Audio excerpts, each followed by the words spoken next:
이혼 과정.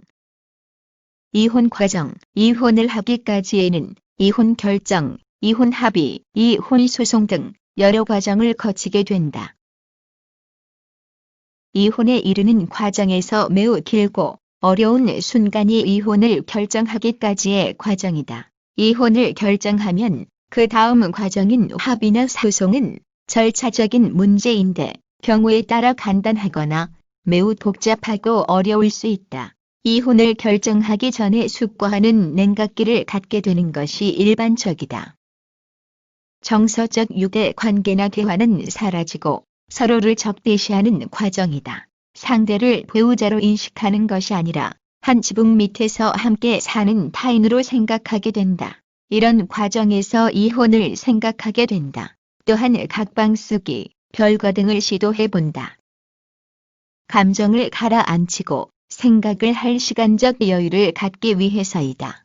그러나 결과적으로 상대와의 관계는 사라지고 자신만의 세계를 구축하게 된다. 이런 과정을 거친 후 이혼을 결정하고 상대방과 이혼에 합의하며 그렇지 못할 때에는 강제로 법적인 절차를 밟는 이혼 소송을 하게 된다.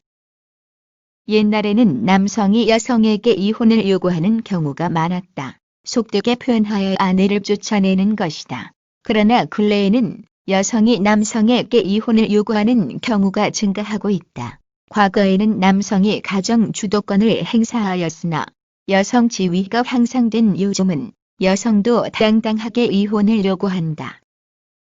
이혼에 따른 심리적 변화, 불안과 한도는 사람마다 다양하지만 일반적으로 개인의 심리에 커다란 충격을 주게 된다. 이혼에 이르게 된 것에 대한 자기반성과 함께 많은 아쉬움을 간직하게 된다. 때늦은 후회감에 절망하는 경우도 있을 것이며 새로운 인생 설계에 도전하는 경우도 있을 것이다. 이혼이라는 사실을 쉽게 받아들이지 못하고 방황하는 경우도 있다. 자신의 이혼을 현실로 인정하기를 거부하고 현실 감각을 잃은 듯한 태도, 즉 현실을 부인하는 심리 상태가 되기도 한다. 이혼이 현실이 아니고 꿈속에서 이루어진 것처럼 꿈이냐 생시냐 하는 것이다. 그 단계가 지나면 분노할 수도 있다. 믿고 함께 살았던 사람에게 배신을 당했다는 분노와 매움이 폭발하는 것이다. 자신도 주체할 수 없는 분노에 빠져 상대방을 극도로 저주하는 경우도 있다. 심하면 우울증 즉 번민과 주위의 비난을 견디지 못하고 자신만의 세계에 빠져들 수도 있는 것이다. 자신의 감정을 외부에 표출하지 못하고 내부에 쌓아둔다면 더 심한 괴로움에 시달릴 수도 있다. 자신에 대한 죄책감에 사로잡혀 새로운 인생을 살아가는데 필요한 자신감을 잃을 수도 있다. 친척이나 자녀에 대한 죄책감 때문에 자신의 과오를 떨쳐버리지 못하고 괴로워하다가 거기서 빠져나오지 못하는 것이다.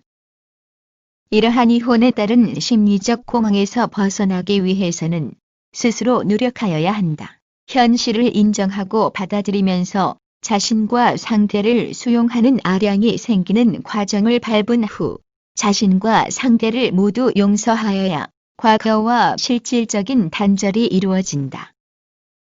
그리고 새로운 인생을 설계하기 위해 부단히 변화를 꾀하여야 한다. 과거는 이미 지나갔고 앞으로의 미래가 더 중요하다고 인식하여야 한다. 새로운 삶에 빨리 적응하려고 노력하는 것만이 심리적 불안에서 탈출하는 길이다. 재산 분할.